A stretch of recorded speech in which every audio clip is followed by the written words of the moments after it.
Hey guys, welcome back to the channel. I'm Lauren, and today I will be talking about Tyla's unexpected rise to fame, who she is, and why she is so popular to this day. So, starting off, who exactly is Tyla? Well, her real name is Tyla Laura Seethel, and she is a South African singer and songwriter. And she ended up signing with Epic Records in 2021 after her single called Getting Late that she made in 2019 with artist Cool Drink. She was also born and raised in Johannesburg in South Africa, and she also stated that she was mixed with Irish, Indian, Mauritian, and Zulu. And of course, she has gained much popularity due to her single called Water. Starting in 2019 with Tyla Before Water, she had released a single called Getting Late with artist Cool Drink, which achieved national success. And the music video for the release was filmed intermittently during the COVID-19 lockdown, so the music video was finally released itself in 2021. And obviously, it wouldn't usually be 2 years, but because of COVID, the time did lengthen between when she made the song and when the music video was finally released. And for this music video, it had actually been nominated for South African Music Award for Best Music Video of the Year in 2022, and with the music video itself amassing several million views on YouTube. And after signing to Epic Records in 2021, she had later released her singles Overdue, which she made in 2021, and To Last, which she made in 2022. And she would actually put To Last on her upcoming album called Tyla, which we will talk about later in this video. So this is definitely much more of a personal take, but before Water had released from Tyla, I had actually listened to some of her discography before the song came out. And I wouldn't say that I had listened to enough of her songs to necessarily consider myself a fan, but I did listen to some of her songs prior to Water, like I said before. For example, we have her single The Girl Next Door with Ira Starr, which at the time was definitely one of my favorite songs from Tyla at the time, and it still is, to be honest. And it somewhat introduced me to Tyla, but not really though, especially since, just like any other artist, you can't really get a good feel about who they are, or what their sound is just from one song, but at least I could say that I had listened to her enough to know that I was at least familiar with her. And not only did this introduce me to Tyla, but it also introduced me to Ira Starr herself, as well as her song Rush, considering its popularity at the time, and the Afrobeat genre just in general. And me personally, I was not a big fan of her earlier works, but they weren't necessarily bad songs because when you look at, for example, the production, the lyrics, the vocals, the visuals, they were all there and they were all really, really good and they were great.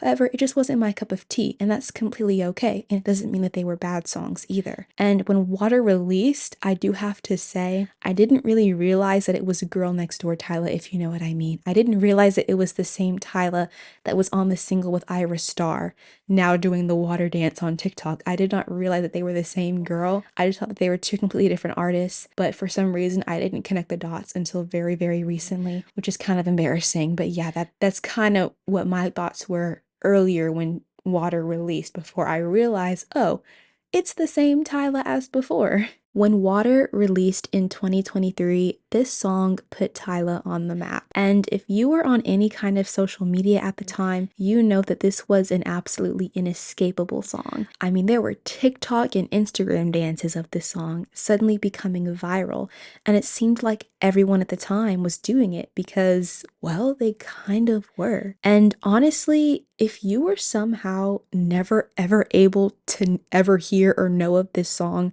during this time, let me just say that I commend you because that is a hard thing to accomplish because it was in absolutely every and any crevice that you could imagine it could be in. It was there and it had millions of likes and millions of views and millions of comments. And it was just insane. I mean, famous people everywhere were doing this dance and it seemed like, what is going on?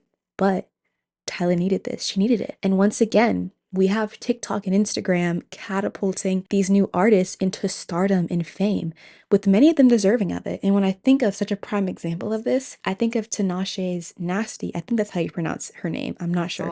And sometimes it does feel like she's on the sidelines, but I think that this song helped Tinashe gain more fans. However, I will say that the one thing I struggle with this song is that a lot of times when it was used as an audio for these Instagram reels and stuff, it was usually in a very jokingly unserious fashion, in a very unserious manner. So I think as a result, when I listen to the song, I can't really take it seriously anymore, which kind of sucks because the song itself isn't even bad. It's just that the connotation of which it was used on Instagram and TikTok was very unserious itself.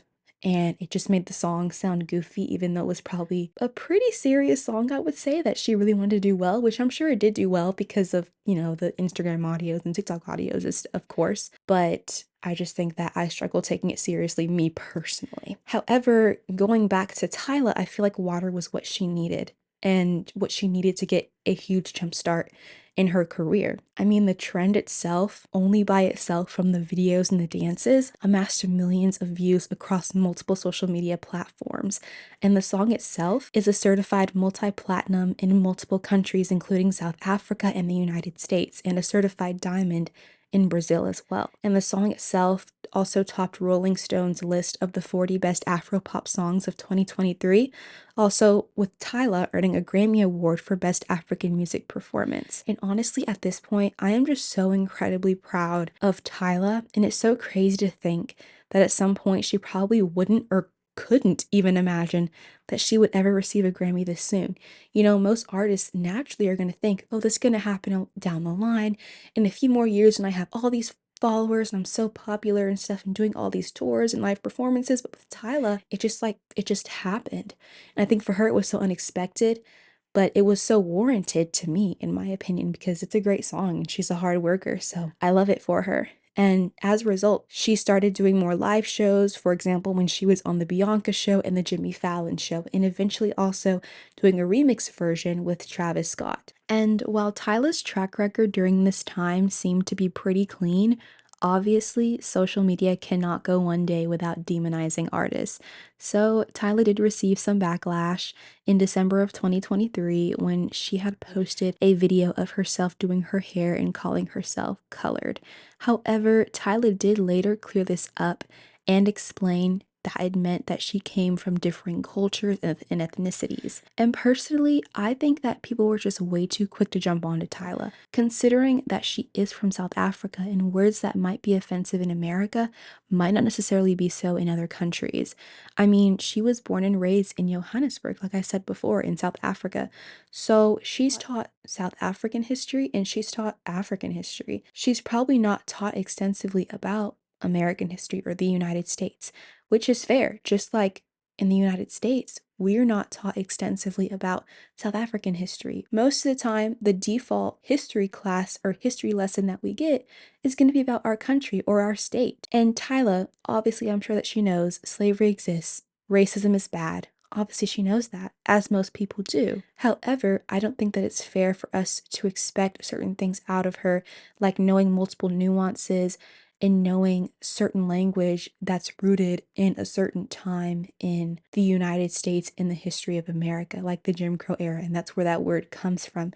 I don't think that she should have been expected to know that, especially since when we think about what the word colored means to her, because to her, the word colored means something completely different. And it's not what's meant to be offensive, but instead more so of a categorizing term. It's more so just meant to categorize people who are more than one ethnicity. It's not supposed to be offensive, and that's how they use it in South Africa as well. So when they use the word there, it's not supposed to mean, oh, you're black. It's supposed to mean, oh, you're multiple ethnicities, you're mixed. And I just don't think that that's fair. Just like I don't know certain nuances or certain offensive slang words in Africa or in South Africa, she wouldn't necessarily know that here.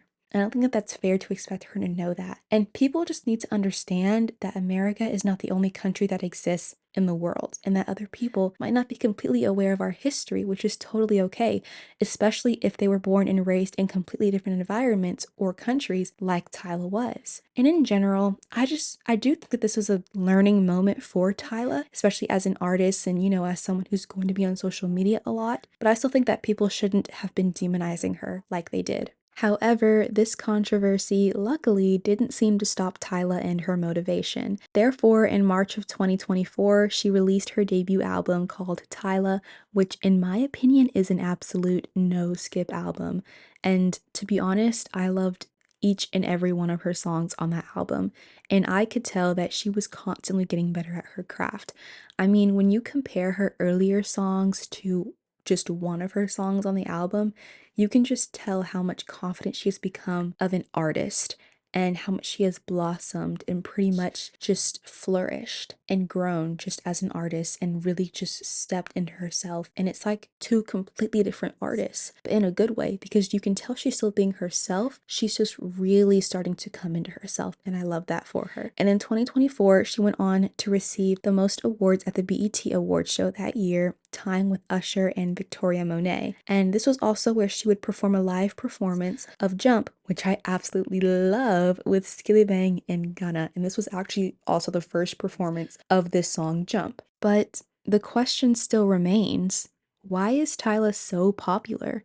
Well, she has the look. I mean, when I first saw Tyla, I was convinced that she was probably mixed, but definitely she had black in her. She was definitely black, or she was at least mostly black, or just half black at least. However, when she revealed that she wasn't even 50% black, it seems like people were shook to the core, and I was shook to the core.